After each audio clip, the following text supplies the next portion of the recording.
اسلامی شریعت کے خلاف، اسلامی تاریخ کے خلاف، اسلام کی تہذیب و ثقافت کے خلاف، اسلام کی بنیادوں کے خلاف۔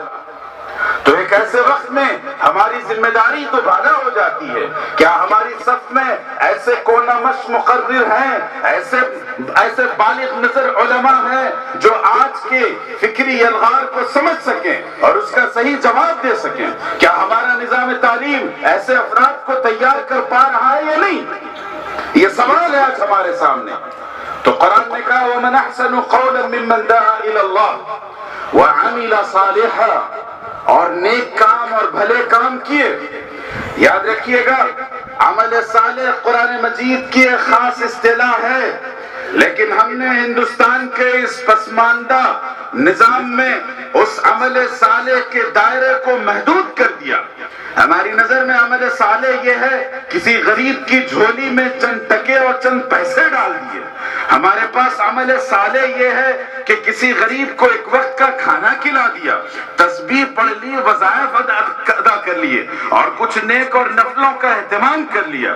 بے شک غریب کو کھلانا، ضرورت مندوں کی ضرورت کو پورا کرنا، وظائف کا اہتمام کرنا، یہ سب عمل صالح میں ہے، لیکن صرف یہی عمل صالح نہیں ہے۔ عمل صالح یہ ہے کہ انسانی سماج کی خدمت کے لیے، دنیا اور اس کائنات کی تعمیر اور تسخیر کے لیے افراد کار تیار کریں۔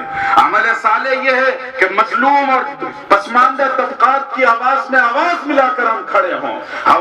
عمل صالح یہ ہے کہ آپ کے سماج میں جو دلت ہیں، جو بہوجن سماج کے لوگ ہیں، جن کے ساتھ بھید بھاؤ کیا جاتا ہے، ڈسکرمنیشن کیا جاتا ہے، جنہیں انسانی حقوق نہیں دیے جاتے اور جنہیں ان کی عبادت گاہوں سے دھکے مار کر نکال دیا جاتا ہے، ایسے مظلوم طبقات کے حقوق میں آواز ملائیں۔ عمل صالح یہ ہے کہ انسانی سماج کی تعمیر میں ایک ایسا نظام تعلیم آپ لا کر پیش کریں جو اخلاقی قدروں سے ہم آہنگ ہو، جو ہیومن ویلیوز اپنے اندر رکھتا ہو۔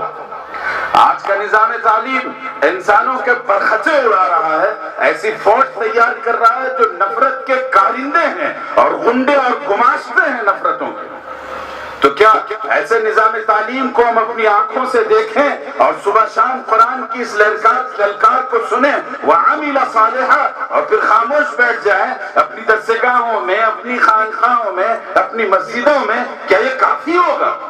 ہرگز نہیں ہو سکتا۔ وَعَمِلَ صَالِحًا، عمل صالح کی اگر تعبیر دیکھنی ہے تو آقا جناب محمد رسول اللہ صلی اللہ علیہ وسلم اور خلفائے راشدین کی زندگیوں کو پڑھیے۔ اللہ کے رسول صلی اللہ علیہ وسلم پر جب پہلی وحی نازل ہوئی اور اس وحی کے نازل ہونے کے بعد آپ صلی اللہ علیہ وسلم گھر تشریف لے گئے اور ایک خاص کیفیت میں مبتلا تھے۔ ام المؤمنین حضرت خدیجہ نے جن الفاظ میں رسول اللہ صلی اللہ علیہ وسلم کو ڈسکرائب کیا، آپ کا تعارف پیش کیا، آپ کی ایکٹیویٹیز اور آپ کی سرگرمیوں کو پیش کیا، اسے پڑھنا چاہیے اور اسے لوح زندگی میں سب سے مقدم رکھنا چاہیے۔ حضرت خدیجہ نے فرمایا کہ واللہ لا یخزیک اللہ ابدا، خدا کی قسم ہے نبی، اللہ آپ کو رسوا نہیں کریں گے، آپ کو ضائع نہیں ہونے دیں گے۔ کیوں نہیں ضائع ہونے دیں گے؟ انک لتصل الرحمہ وتکسب المعدومہ وتحمل الکل وتقری الضیف وتؤدی الامانہ وتصدق الحدیث۔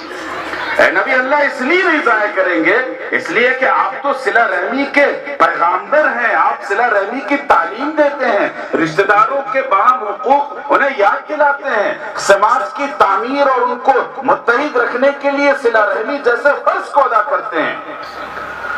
وَتَحْمِلُ الْكَلِّ، لوگوں کا بوجھ اپنے سر اٹھاتے ہیں۔ سماج کے جو مظلوم طبقات ہیں جنہیں کوئی پوچھتا نہیں ہے، جن پر کوئی اچٹتی ہوئی نگاہ نہیں ڈالتا، ایسے لوگوں کی خبرگیری آپ کرتے ہیں۔ وَتَكْسِبُ الْمَعْدُومَ، جو یتیم ہیں، بیوہ ہیں، لاچار ہیں، کمزور ہیں، جو اپنی روزی روٹی کا نظم نہیں کر سکتے، جو نان شبینہ کے لیے محتاج ہیں، ان لوگوں کا نان نفقہ اور ان کی ضرورتوں کو پورا کرنے کی ذمہ داری آپ اپنے سر رکھتے ہیں۔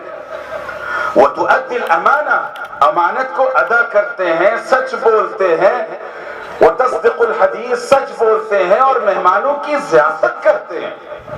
علماء کے اور باشعور مسلمانوں کے اس پورے گروہ سے اور اس اجتماع سے میں یہ سوال کرنا چاہتا ہوں، حضور صلی اللہ علیہ وسلم کے جن اخلاق کی، جس کردار کی، جس عمل صالح کی حضرت خدیجہ نے یہاں تعبیر کی، جسے بیان کیا، کیا آپ صلی اللہ علیہ وسلم کی یہ روش اور آپ کا یہ رویہ مسلمانوں اور اہل ایمان